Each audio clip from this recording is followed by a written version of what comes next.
Welcome to the Terrible Podcast with your hosts from SteelersDepot.com, where you can find all your latest and greatest Steelers news. It's Dave Bryan and Alex Kozora, always lit, talking Steelers. And now, here's Dave and Alex.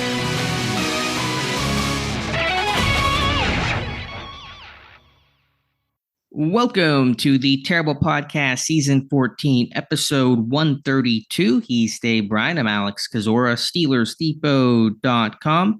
Thanks for being back with us here this Wednesday, Steelers Nation. Dave, happy schedule release day to you. Officially will be dropped later tonight, 8 p.m. Eastern time, but leaks already coming out for the Steelers and probably more to follow. So that'll be the bulk of the show today, is us discussing what we think we know about the 2024 NFL schedule and reacting from there. Yeah, it's always scary doing these shows on leak day, because what's out there, and you just hopeful that you want to make sure to clarify. Listen, if you're listening to this show, don't run out right away while listening to this and try to purchase airline tickets and make hotel reservations just in case. We're gonna pass along what is known, what is supposedly leaked, and kind of go from there. And hopefully not much of it will be outdated by the time the official schedule comes out later this evening there. But I mean, it's both exciting because you see some of this. Look, I mean, we usually have the full schedule within about 20 minutes before it actually drops is usually when we got a good idea what it looks like. It depends each year. Last year, I think we had it hours in advance. The fan had gotten a hold of the entire schedule. And so each year's a little bit different. Right now, we know a couple games, or at least, again, we think we know reported a couple games, and we'll talk about that. So it just kind of depends. But usually we have a good idea of the entire schedule before the official release, yes. How do you think the league likes? Do you think they plant these leaks like this, or do you think they just happen just by loose lips, sink ships? And I've always kind of wondered about that. And also, do you think it would behoove them, like starting, I don't know, 300 hours ahead of time, officially releasing like one game, like an hour or something like that, and then running, having a full running platform on like NFL.com or on NFL Network. That way they keep your attention on the network like every hour to discuss. In other words, one game would get announced, and then they talk about it for the next hour, and then the next. I mean, obviously you'd be running a 24-hour operation at that point. But you see where I'm getting at, of how they could hold people's attention. Now, look, I mean, they obviously have the release show and all like that, and they're going to capture people this evening that way. But I just was kind of thinking of different ways they could possibly do this. I mean, I think with the trickle of leaks, the schedule gets talked about the entire day, and the NFL already officially announces a decent amount of games ahead of time. A lot of the week one stuff we know all the international games in those weeks and time. So I think the NFL does a good job of being able to, create the buzz the day or two before throughout the day. And I don't know if they plant the leaks, but they know stuff gets out, and I'm sure they're okay with that happening to kind of make the whole day about the schedule. Yeah, and I would guess a lot of the TV networks, local TV networks, get some sort of advance notice, and then it kind of leaks out that way through there. But anyway, nothing's really changed with this process going back several years now. So, all right, why don't we tell the people what we think that we know? All right, here's what's been reported as of about 10:15 a.m. Eastern time. On Wednesday, I'll pull up. We have a schedule leak post up on the site that we are updating. Again, nothing confirmed until it's confirmed, but these are all credible, and some of these have been, mentioned by multiple sources and outlets. So week 1 at Atlanta, Arthur Smith going back to the team that just fired him. That'll be the big storyline there. Will not be Denver. That was kind of the prevailing thought, but at Atlanta week 1. Week 8 versus the Giants. That's a home game, Monday night game as well. And then the big one, week 17, hosting Kansas City on Christmas Day, a Wednesday game. It'll be shown exclusively on Netflix. So how about that for a sentence? Wednesday Christmas game on Netflix. Woohoo! Yay. It'll be interesting to see if that. Look, here's the thing. If regardless of what's on Christmas, I know I'm still going to be in front of the TV watching. It's not like I have much of a life or any family out here in Vegas anyway. And I guess if indeed that game is on Christmas and it is the Steelers, at least you, as a football fan, you'll be able to watch all of the games that happen the rest of the week uninterrupted and having to spend more than half your day, covering the Steelers stuff and all like that. So there is that aspect of it. So, I mean, we'll see obviously if that comes to fruition, but there's two different ways to look at it. It is interesting, such a big game late in the season. Week 17 is what we decided if indeed that's the case, right? Yeah, that's what Jordan Schultz reporting. Usually Christmas week was week 16, but I guess this year it's actually going to be week 17. Maybe the weirdness of the Wednesday, that falling on the calendar for Christmas impacting the week there. But week 17. Steelers, Chiefs at Acrisure Stadium. Don't know the time as of, again, 10:20 a.m. right now. It will be shown on television in local markets. So if you are in the Pittsburgh or Kansas City area, it will be on TV. For everyone out of market, it will be exclusively on Netflix. The NFL and Netflix announcing that 3-year partnership today. You have Netflix, right? I do not. Oh. But I won't. Yeah, but I won't need it because I'm a local market guy. That's right. But for everyone else, and there's many Steeler fans, obviously all over the country, all over the world, that will have to either get their subscription or share the password. That whole thing, which I think they're cracking down on. Mm-hmm. But that'll be the NFL's continued push of online exclusive games. Amazon has Thursday night. We know that Peacock has an exclusive wildcard game. Now Netflix getting in on the action. I guess we kind of buried the lead there with the week 1 thing, right? Supposedly, and look, we thought about and talked about a couple of different interesting storylines for a week 1 game for the Steelers. Broncos being potentially one of them, and for obvious reasons because of Russell Wilson and previously playing for the Broncos, and then one of the other ones was obviously the Atlanta Falcons because of Arthur Smith coming over, and the Steelers have several former Falcons under contract right now, and Mike Tomlin being very, very good friends with Raheem Morris, the Falcons' new head coach. And then there's also the Kirk Cousins coming off of, that would be the first game back from his Achilles injury. And then the Haywards being from that area and going back home again. So several different storylines related to that. So I was low key hoping for that week 1 game to be either Denver or Atlanta because of all those juicy storylines. Now, look, what were the storylines last year about San Francisco and the Steelers in week 1? You had Purdy versus Pickens. You had Purdy coming off of that injury. You had Steelers playing at home in week 1 for the first time in eons. What other kind of storylines were built into that? I mean, just Pittsburgh being at home for the first time since 2014 was kind of, to me, the big headline there.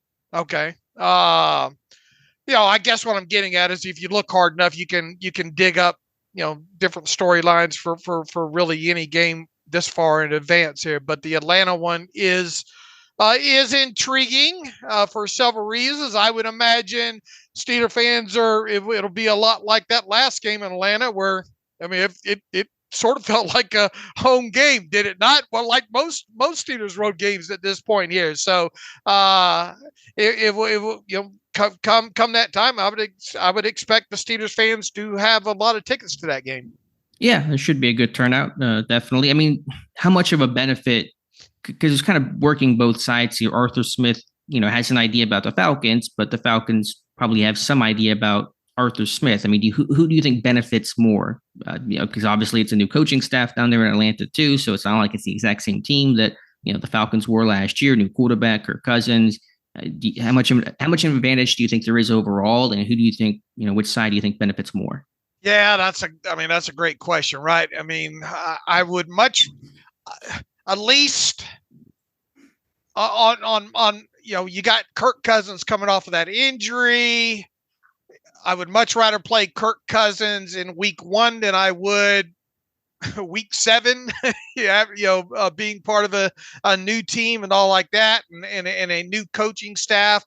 So I'd much rather, and once again, with that game being in Atlanta, you thinking a lot of Steeler fans going to show up. I think that bodes well for the Steelers. So, I mean, I think you look, and I understand, you got a new offensive coordinator in Arthur Smith and all like that. That comes into play with it. And Falcons fans will probably be thinking, well, at least we get the Steelers week 1, and,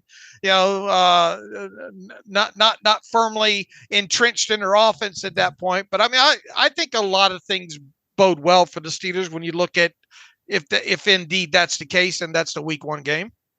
Yeah, no, I think, obviously it's fine. I'm not upset about the game in general right now. I think it's a good pull overall for Pittsburgh, a competitive game, a fun game with some cool, I think, at least local storylines. I don't know if it's going to make national headlines. Arthur Smith returns to Atlanta. Probably won't be the week 1 storyline of the entire NFL, but for Pittsburgh and for Atlanta, I think it'll be a marquee thing for us to talk about.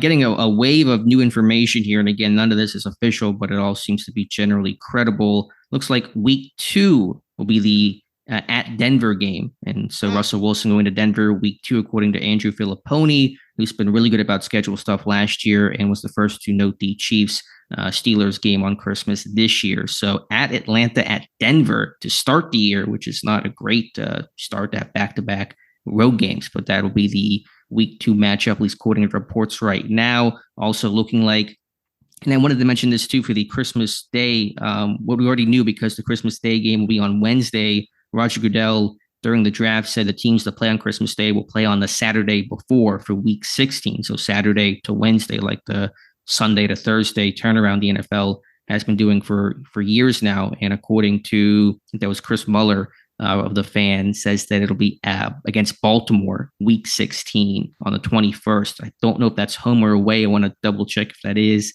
Looks like it's at Baltimore. So it'll be a road game versus the Ravens, and then followed by the Chiefs a couple of days later. And then also, according to Filipponi, Thursday night football, Steelers at Browns. That'll be week 12, November 21st for a Thursday game. So that has also been reported by Filipponi. Well, I got a lot of bingo spots to fill in on my on my Tetris chart here that I like to try to keep up throughout the day here. And I think a Jets podcaster, I mean, we're really going a Jets podcaster, I think, has the Jets and Steelers in week 7, and I think the Giants beat writer has Giants and Steelers in week 8, right? So back-to-back New York games, and supposedly those are both primetime games. Is that what the speculation is? I forget what the Jets game was, if that was shown or not. Sunday Night Football is what that kid says. Okay. We were a little hesitant on that one, so I just want to be, I mean, he's probably right, but we just didn't know the source as well, so we hadn't put that in our tracker yet. But if so, then yeah, it'd be Sunday to Monday. Okay. All right. That'll be interesting there. And you say Denver week 2, it looks like? Supposedly at Denver week 2, at Cleveland week 12 for a Thursday game. So just looking the back half of this, haven't filled in the whole thing, but week 12 at Cleveland, week 16 at Baltimore, week 17 hosting the Chiefs Christmas Day, Wednesday game. It's like last year, we kind of looked at a tough back end of the schedule. All right. Well, the first 2 on the road, obviously not ideal, but they do have the extra road game this year, right? Yeah, there'll be 9 and 8, 9 road games, 8 home games. All right. So you get a couple of those out of the way early, and then I would imagine, a couple home games to follow that. So, and then once again, you got back-to-back. If indeed all this is true, you got huge storylines in the first two games of the season. Yeah. So, I mean, those were the two ones we thought would be in contention for week one, Atlanta and Denver, and they're going to be back to back instead. Again, Atlanta week one, Denver week two. I'm not somebody that, as much as we're going to talk about it today, because it's obviously news of the day, I don't lose too much sleep over the schedule because so much changes. Week 16, who knows what the landscape of the NFL will look like by then. But always interested in seeing bye weeks and, primetime games and with the week one opponent, all those kinds of things. So it looks like Pittsburgh already up to at least 3 primetime games with the Monday, well, 4 potentially with the Jets. We're not 100% sure if that's accurate or not, but the Giants game Monday nighter, the Browns Thursday night, and then the Chiefs Christmas Day. What teams get, is it 5 or 6 a max of prime? Is it for primetime games? I thought it was a max of 5. I thought so too. Maybe they changed that. But I think if you look at this one that the Jets blogger or podcaster has out, it seems like there's like 6 on there for the Jets. I don't know. Yeah, actually, it is 6 because the Chiefs last year were 6 primetime games. So they might have bumped that up with the additional game. So you can do 6. Our Jets... What do you think of, boy, I can't wait till the schedule comes out and oh boy, Jets have 6 primetime games. Does that excite you as a football fan? I mean, I get the whole Aaron Rodgers thing, but. Yeah, I think that happened last year, right? Where they were on a bunch of primetime games and then Rodgers gets hurt and there was a lot of bad football with the Jets in primetime action last year, watching Tim Boyle and Zach Wilson and those guys. So we'll see. We'll see for the official word, but that probably be the case because of the Aaron Rodgers draw. All right, speculation about speculation about speculation. Yeah. Anything else here from the schedule? Again, we're just kind of getting a wave of information the second we started the show here, just trying to process everything. I'm gonna guess a bit later of a bye because they had an earlier bye week last year. I probably I don't know, maybe week 10 or so for a bye week. What was the bye week? I've already forgotten what the bye week was last year. It's like week 6, week 7. It's right around there. Let me see. They played Baltimore week 5, and I don't know if they had. I'll check here. It was week 6 was their bye. Right. So I'm gonna guess a little later bye. Probably they have a game week 8. They have a game week 12. Probably won't get the bye ahead of the Thursday night game. I don't know if the NFL does that. So I'll guess 9 or 10, just kind of based on where things sit. But we'll have to wait and see. All right. So after having 2 home games back to back last year, looks like potentially 2 road games back to back to start this year. Be interested to see where the Raiders game out in Vegas slots in, and what other team out west did they go to? They go to the Raiders, Denver. I'd have to pull up the list of teams here. I think that's it, isn't it? Yeah, I think that might be it because the Chargers come to Pittsburgh, right? Yeah, and they're playing the NFC East this year. So in terms of those away games, those are all obviously not out west. All right, the last time the Steelers opened up against the Falcons in week 1 was what, 2010, right? That was the game in Pittsburgh that went to overtime. Dennis Dixon got the start in that one, and it ended up being the walk-off by Mendenhall in overtime there. So that was the last time these two teams met in week 1. The Steelers have a good record against the Falcons all time. I believe they are, 15-2-1 against the Falcons all time. They are 4-0 against the Falcons under Mike Tomlin, since he became obviously the head coach. And let's see, what else nuggets do we have here? Their 2 losses against the Falcons came in 1970 and 2006, and both happened in Atlanta. So that's where their 2 losses against the Falcons have come. And then a lot of people probably remember that tie that they had against them came down to, what was that last play, right? Tommy 1 yard Maddox to Plaxico Burress, right? At the 1.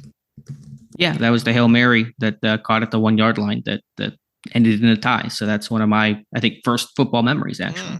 Okay. All right. So we'll see how that plays out there, and obviously the rest of the schedule, and we'll pass along any rumor, I mean, any leak as this show goes on, but I have a feeling this isn't going to be a very long show because we don't have a lot to talk about. What do you think about what do you think about the whole Netflix thing and all these platforms getting these games and Peacock and all like that? You obviously living in Pittsburgh and being a Steelers fan, that really doesn't impact you, but man, they got their hands on a lot of stuff. And for somebody outside the market like me, yeah, I got YouTube Game Pass. I've got Peacock. I've got Netflix. I've got, what else do I need? I got Amazon Prime.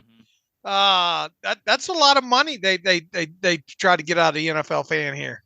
Yeah, and they know people will pay it. I mean, the people will go where the NFL is going. It's the one real sport that can pull that off in terms of the major American sports. So not surprised. It'll continue that way as people cut the cord and just as streaming services become more popular and more capable to handle, probably 5-10 years ago, you couldn't trust a streaming service to be able to stream a game, right, without fail, without any sort of issue that would create disaster, PR, and just, from a viewing standpoint. So as all those things improve, and obviously Netflix, we know how much money Netflix is paying the NFL. I'm sure it's an crazy sum of money, but right, the NFL is going to, indulge and get paid. Let's see. Where else do we go from here? That's a good question. Just kind of seeing if any other schedule stuff has come in. I think things have calmed down right now, maybe in the interim until we get some more schedule stuff in. Dave, you wanted to talk about kind of revisit the Naji Harris situation? Yeah, we hit on this kind of briefly before, and it was brought back up. I think we kind of revisited it briefly again during the live stream on Monday night.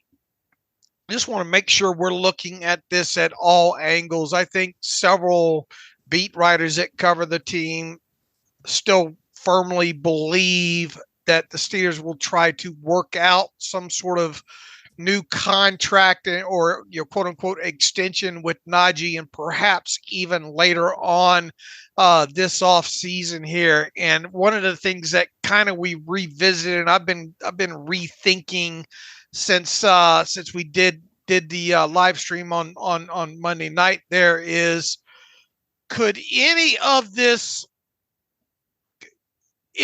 let me phrase it this way. If the Steelers wind up signing Naji Harris to a contract extension between now and week 1 of the regular season, and if that contract extension has an average yearly value greater than what his 5th-year option amount in 2025 would have been, which obviously really might as well say $7 million or more, right?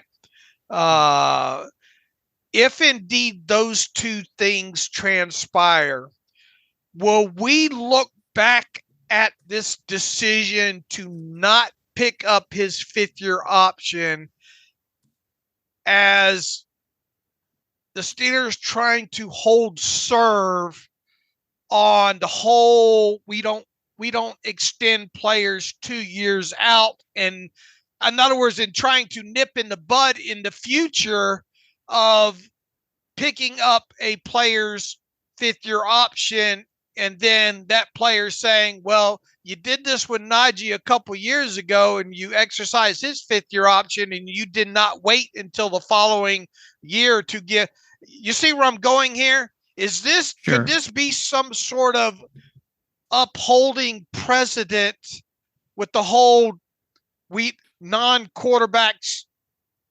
Any non-quarterback does not get a deal 2 years out, because technically if you picked up that 5th-year option on Naji this offseason, you could technically say that he's under contract for the next 2 seasons, right?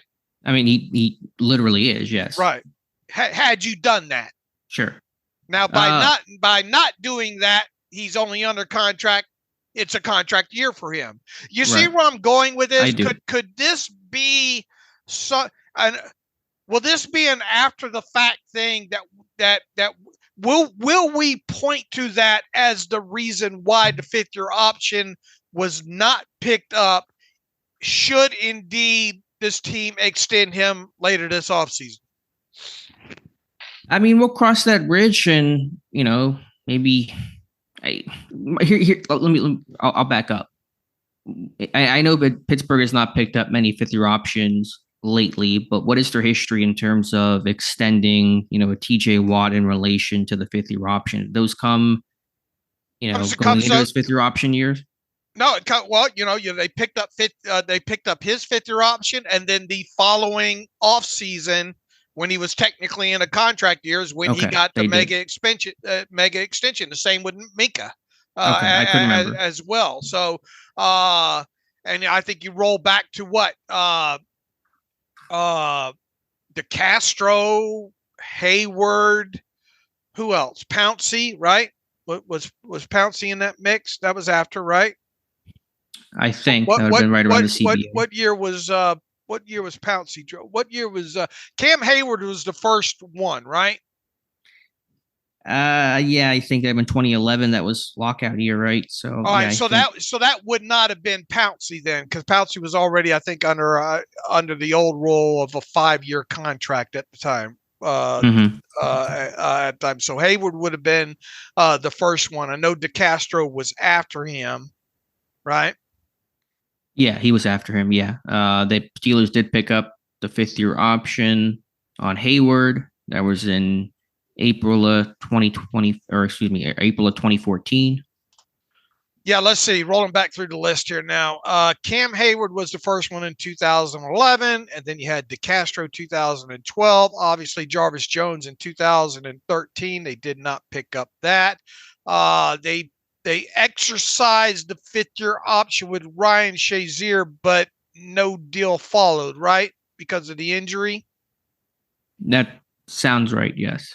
Bud Dupree, they did not, right? Well, they franchise tagged him the year after, right? Right. And they never did a long-term deal with Bud. Right. And then after that, obviously, Artie Burns, no. TJ Watt, yes. And then the following offseason is when he got his mega extension. Terrell Edmonds, no. Devin Bush, no. You had the Minka. You did it with Minka, obviously, after trading for him, but that fifth-year option was picked up, and then the contract extension did not follow until the following offseason. And then obviously now we're here with Najee right now. So there is no precedent of them picking up a fifth-year option and then that same offseason extending the player.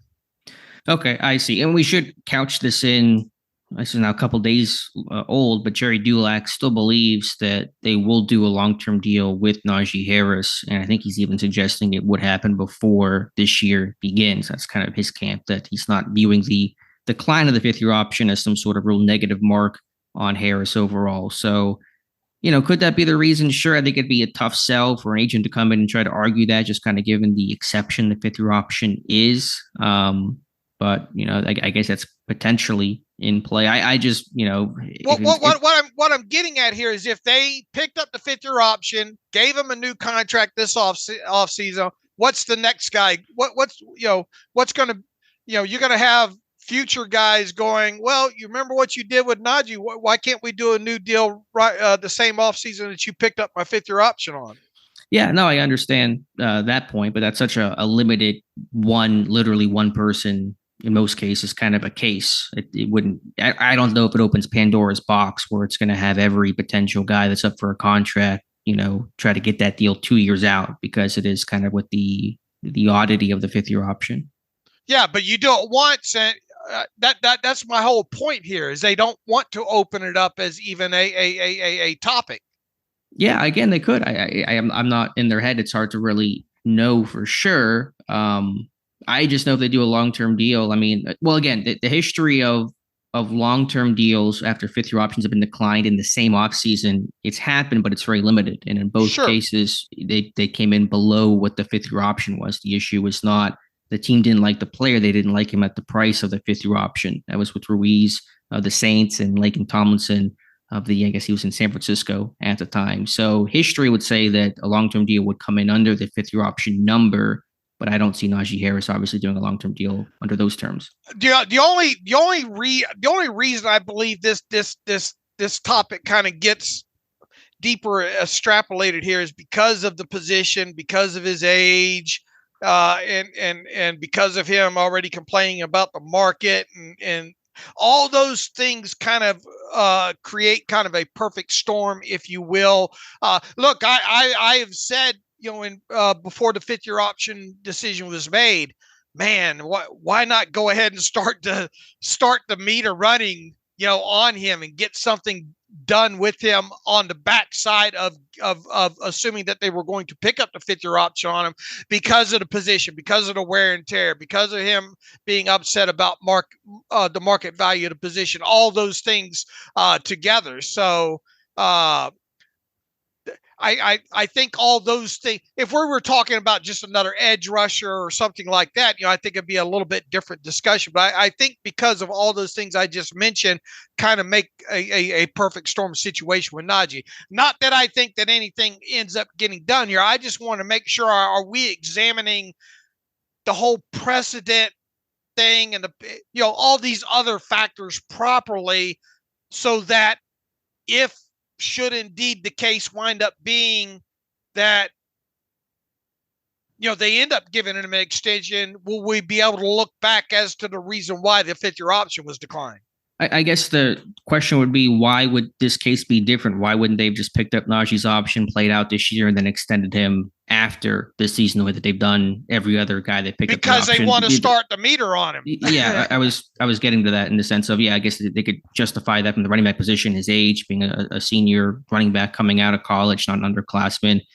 That would be the argument in the other direction. So again, we'll see. I want to hear from, Omar Khan, Mike Tomlin. I'm sure they're going to say the right things. Obviously not going to say anything negatively about Najee Harris, but I guess, we know they don't do deals midseason, so we'll get our answer before week 1 at Atlanta kicks off. Right. Absolutely. So I just wanted to revisit that after kind of us discussing it briefly and being asked about it the other day on the live stream there. Do you think, if you had to guess, does he, when they go to Atlanta, assuming it is Atlanta week 1, will Najee Harris be under a long-term contract? No, I mean, I think we both are in the same place that we were. I just, because look, I mean, I thought he's going to get a 5th-year option picked up, Sure. And he didn't. But none of what we just discussed right now has changed my thought on what will ultimately happen with him. I'm just trying to look at it as, if something does happen, will we be able to point back to the reason being the whole precedent thing and all like that, for them not picking up the 5th-year option? Because typically the standard process is, especially with this organization, is you pick up the 5th-year option and then the following offseason you give the guy the extension. But sure, I just wonder if all these other things that I mentioned present a perfect storm, that along with the fact that you want to hold some sort of precedent here when it becomes, down the line, when it comes to, other position players that you might pick up the 5th-year option on, having them and their agents pressing you to say, you gave Najee you picked up his 5th-year option, and then gave him a contract. Why not us? No, it's a fair point. And it's good to look at the other side to consider, a potential blind spot. But I know your thought is, it's still more likely he plays out this year, does not get that long-term deal, before week 1. But had that been the case, because whenever the option got declined, all the words were, they just want to see how this year plays out under Arthur Smith, which we both believe is kind of a BS comment. But it wasn't like the reporting was not, they still plan to do a long-term deal with Najee, just declining it for X, Y, and Z reason. It was all basically implying, the reporting was that Harris will play out this season. Okay. Yeah, I just want to make sure we're looking that if it happens and we look back, will we be able to circle that as a potential of the reason why? If it does, I think that's something you're going to go straight to if they do work out a long-term deal before week 1. All right. Got some new schedule stuff coming in here. A couple new games, again, all reported, nothing confirmed, but generally these things end up being true.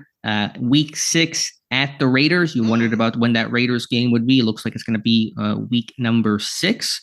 Looks like they have week 15 at Philadelphia. I don't know if you can call it the Kenny Pickett game, but it'll be Pickett's current team against this former team, week 15. So, man, that stretch back. I mean, it's like last year they played all those away games at Philadelphia, week 15, at Baltimore, week 16. That's a Saturday game. And so you're going from probably Sunday against Philadelphia. That's not confirmed, but I'll guess Sunday for Philadelphia, to a Saturday game at Baltimore. And then a couple of days later, Wednesday, hosting the Chiefs. So that is a pretty brutal way to, I don't know what the week 18 game is going to be. It's going to be an AFC North team, either the, Bengals or Browns. That's going to be a tough way to end the season. Yeah, I would agree there for sure. So we got, let's see, they're claiming week 13 Cincinnati, right? Oh, are they? I hadn't I missed that part. I think someone from the fan is claiming week 13 Cincinnati, week 15 Eagles, week 16 Baltimore, week 17 KC.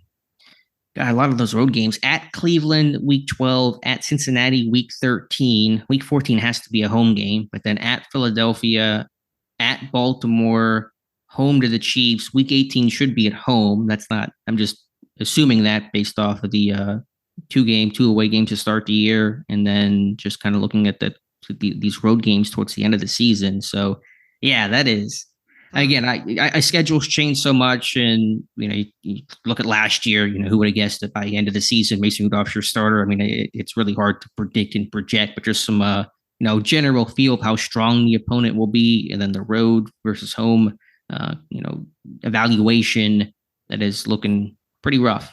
Who holds these people accountable if these things are wrong? Nobody, really, I guess. But I mean, generally, and we're not, we're looking at sources that have proven themselves in the past or are generally more credible. So, again, nothing confirmed until it's confirmed. But last year, I think every leak that we ran with was correct. Nothing was wrong.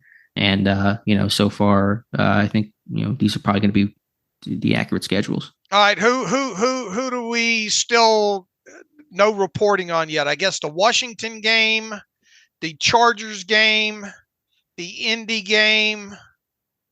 We know anything on Dallas yet? No, don't know Dallas yet. Yeah, let's see. You said Washington, right? Right.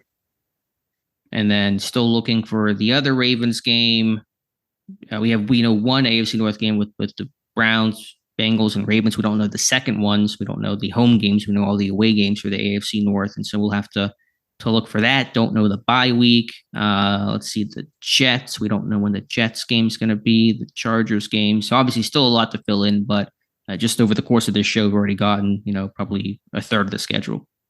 All right, and it's just 8 o'clock out here in Vegas and 11 o'clock Eastern time. So, all right, we hit on the. Anything else to add on the Najee thing? No. Again, it's a fair thought, and again, we'll just have to wait and see. I don't know, if somebody's going to ask Tomlin or Omar at some point, do you plan on extending Najee this year? And I don't know what kind of answer you would get. Probably not a straight answer, but I just want to hear their commentary. And if indeed the Steelers were to give Najee an extension this offseason, we both agree that there's no way he's going to take less than $7 million, right? Yeah, that would make him the 13th highest paid running back in football, whatever it is. I mean, I think he's going to look for at least $10 million in terms of a long-term deal as a starting point for him, or whatever number puts him at least top 10 at the position. I think It's around the same there. So that would be my guess. If not, he just play out the season behind a good offensive line and a run-oriented scheme and hope for a really good year. All right. Where to from here? Yeah, again, not a whole lot else. ESPN had their projections. Mike Clay does his yearly, I guess it's an algorithm. I don't think he manually puts these numbers together, but they're pretty bleak outcomes for the Steelers, projecting Pittsburgh to finish last in the AFC North, essentially 8-9. There's decimal points. I think he has them at 7.9 wins, so just rounded up to 8 there, but in clear last place in the North with some uninspiring numbers for the offense overall. And his projections are generally more muted. They're based off of 15 games, accounting for injuries. And they're all there's not really a lot of gaudy outliers generally with his predictions and projections, but obviously means nothing about just some random projections here in May. But he's the algorithms are not confident in Pittsburgh's ability to win. Okay. We'll have a lot more of those kind of projections. Looks like possibly now coming in maybe Indianapolis Colts in week 4 for the Steelers. Okay, and that is a home game or away game? Away game. That would be an away game. So that would, if indeed that's correct, that would make 3 of their first 4 games on the road, correct? Yeah, that's week 4, you said. So Yeah. week 1, week 2, week 4. We basically know all the road games. Do we know all the road games at this point? 1, 2, 3, 4, 5, 6, 7, 8. We know we don't know Washington. Washington. Okay. But let's get some home games on this schedule here. Yeah, I mean, again, I'm not somebody that tries to get too wrapped up. I know everyone does their win-loss. Once the schedule is released, there is some value in obviously parts of the schedule when your bye is, the road home splits, those types of things, holidays. But I mean, it's just, yeah, three of the first 4 the season on the road, and then that ending with all these tough road games at Philly, at Baltimore, and then their home game versus the Chiefs on Christmas Day. It's pretty tough. Okay. All right. Shall we get to some emails then, being how we don't have a lot to talk about? We're trying to chase these things as they come in. Yeah, let's get to some reader emails and close out today's show. All right. We'll start with Mark Richards writes in, "Hey, Dave and Alex, want to thank you and the whole SD team for amazing work covering free agency and a draft. Question for the pod. He says, I always appreciate you talk more about process than being results driven. Do you think we could unfairly ding Omar Khan if he can't land one of the big fish wide receivers? He says, here's my reasoning. They have collected numerous number 4 type wide receivers, with many having some potential.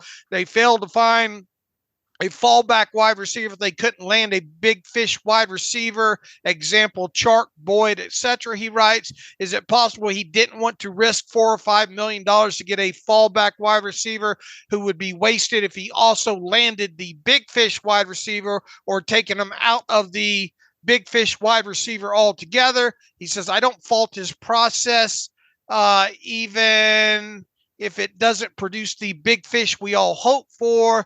He says, in Dave's words, those are other fallback wide receivers don't move the needle for me, and I can deal with the wide receiver room as is if it meant he took a serious shot to land a big fish. Just interested in your thoughts. Basically, he's saying that how much do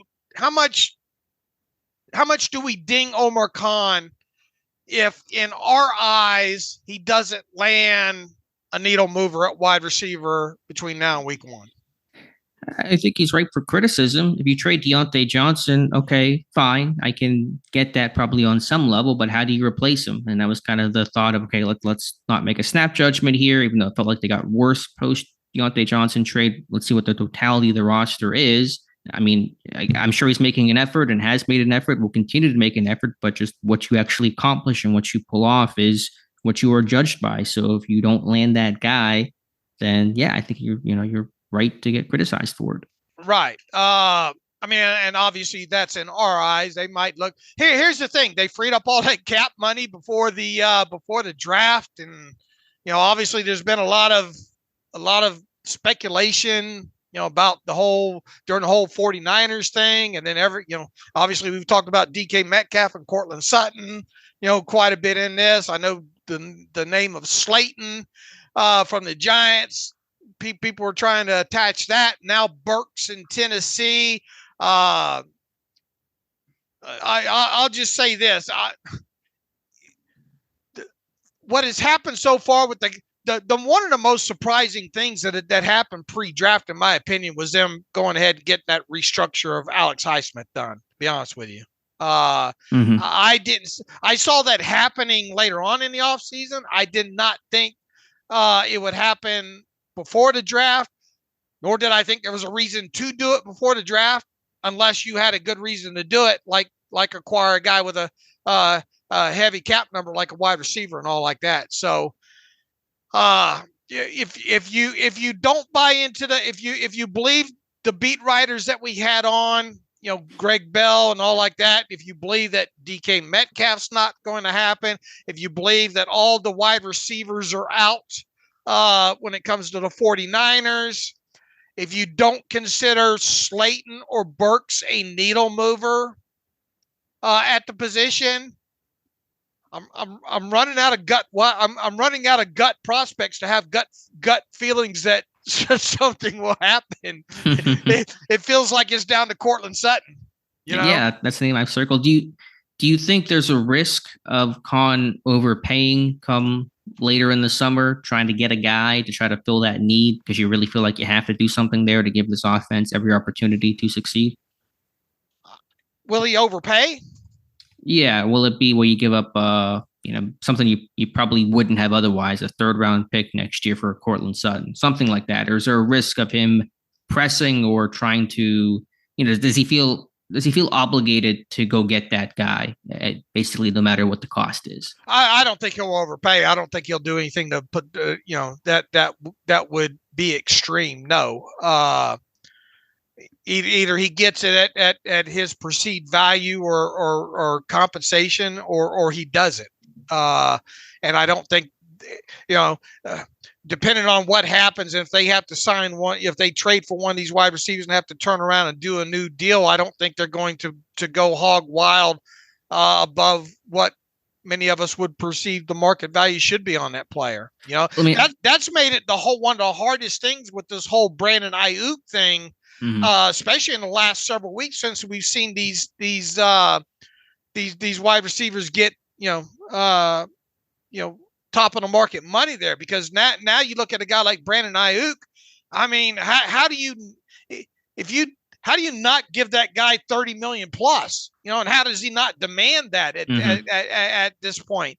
And we already talked about how uncharacteristic it would be anyway for the Steelers around the $25 million mark, because the average yearly value would put him, I think, at least at that mark, would have put him at number 2 ahead of Minka and right behind TJ Watt, and how uncharacteristic that would have been.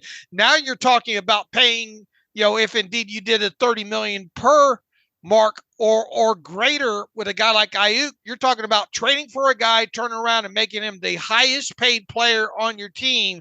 And we just took unprecedented and then added plus 10 to it, Sure. Let me ask it a different way. Do you think Khan will feel pressure to get that guy because it is such a glaring hole in this roster? And do you want to be in November and just sit there and wish, oh man, wish we had that number 2 receiver opposite to really complete our offense? Or what if Pickens gets hurt, which, you never know what can happen there, and your passing game really feels strained the rest of the way because of it? Look, I just think that a push needs to be made, whatever that looks like. And will we ever know how earnest that push is? Yeah, I think it was an earnest push to get that guy. And I think Khan, maybe to his credit or criticism, has been careful to not sell the farm for somebody just to get that guy right now. And so maybe that speaks to him not potentially overpaying even later in the year. But man, if you go into the year with this receiver core, you really feel like you're one short in a pretty significant way. Look, we have both said that there's 2 positions that this team could add to, right? Or at least in our eyes, and should add to. And that's another wide receiver and a slot cornerback.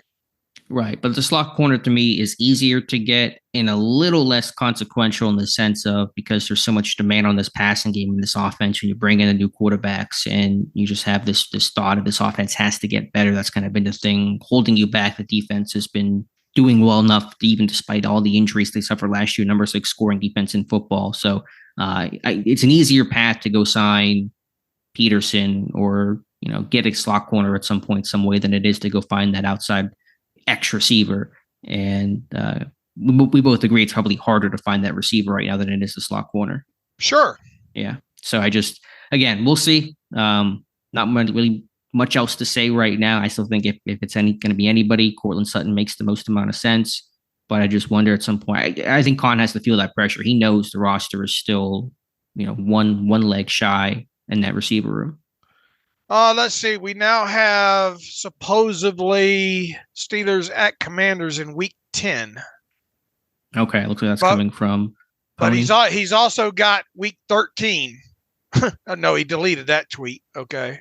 Yeah, because they're at the Bengals apparently week 13. All right, so week 10 for Washington. That would mean that we supposedly have all the away games, right?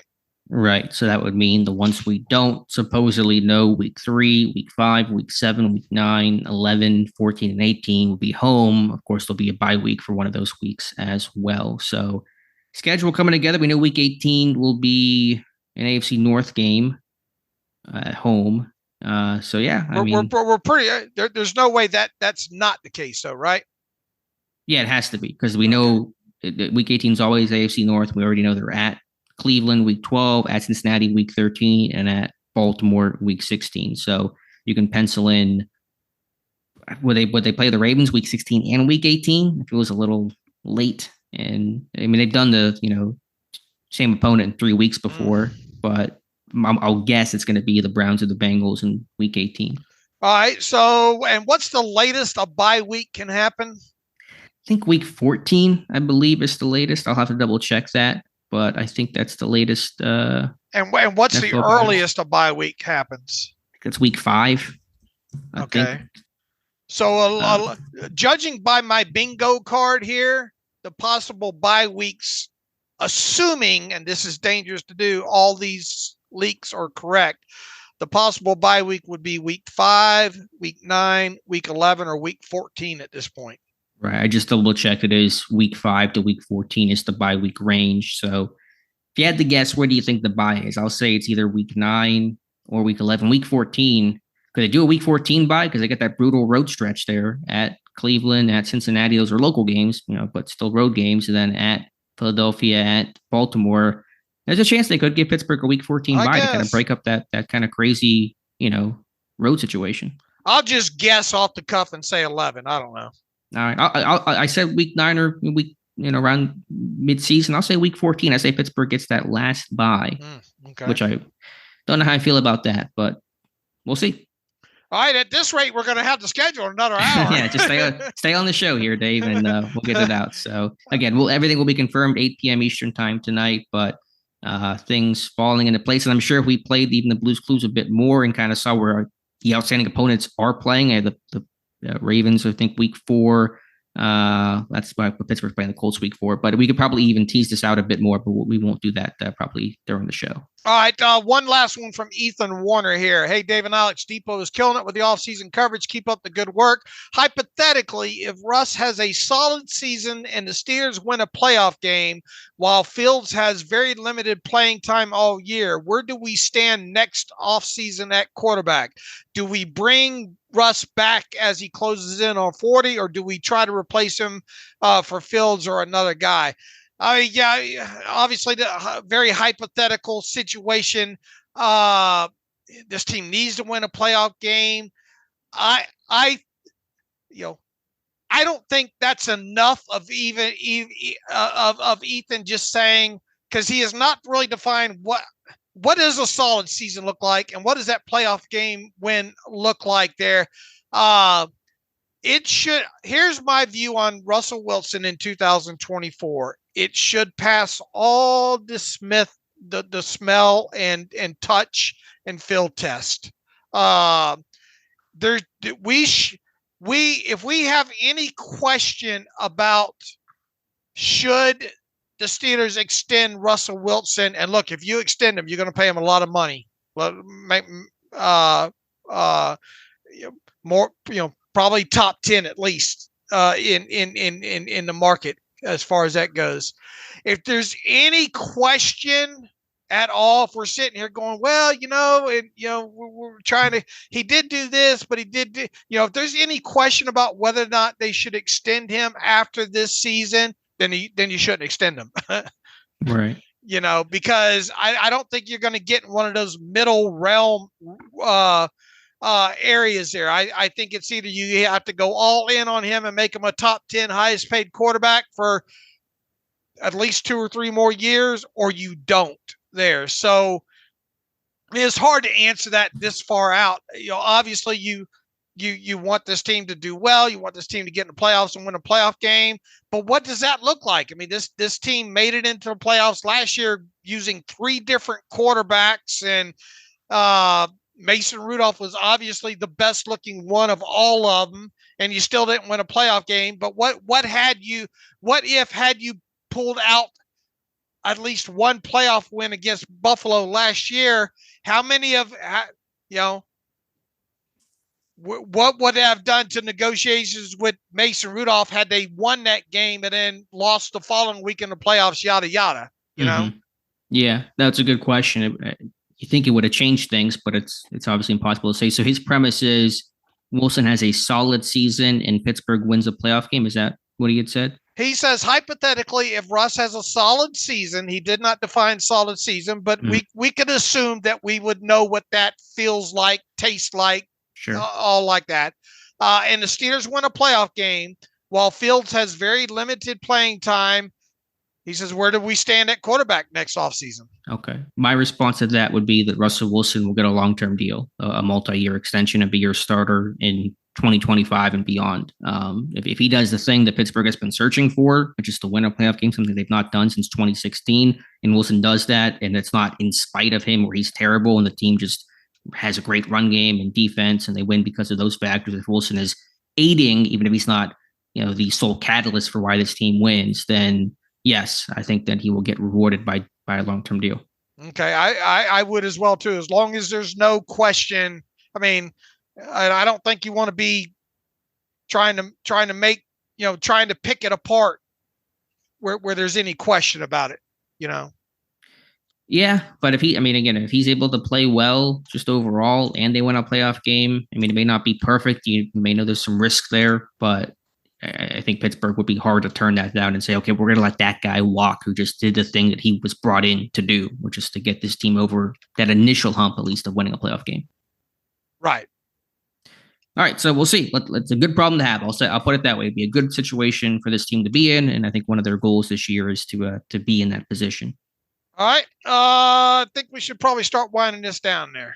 All right. So, Dave, you're going to be gone for Friday's show. I think we'll have Ross McCorkle, Joe Clark on. I'll talk with them. We'll get the full reaction to Pittsburgh's schedule once that's, officially out. We will know everything, obviously, by the Friday show. And then, Dave, you and I will be back on Monday to recap the schedule as well and whatever else may happen along the way.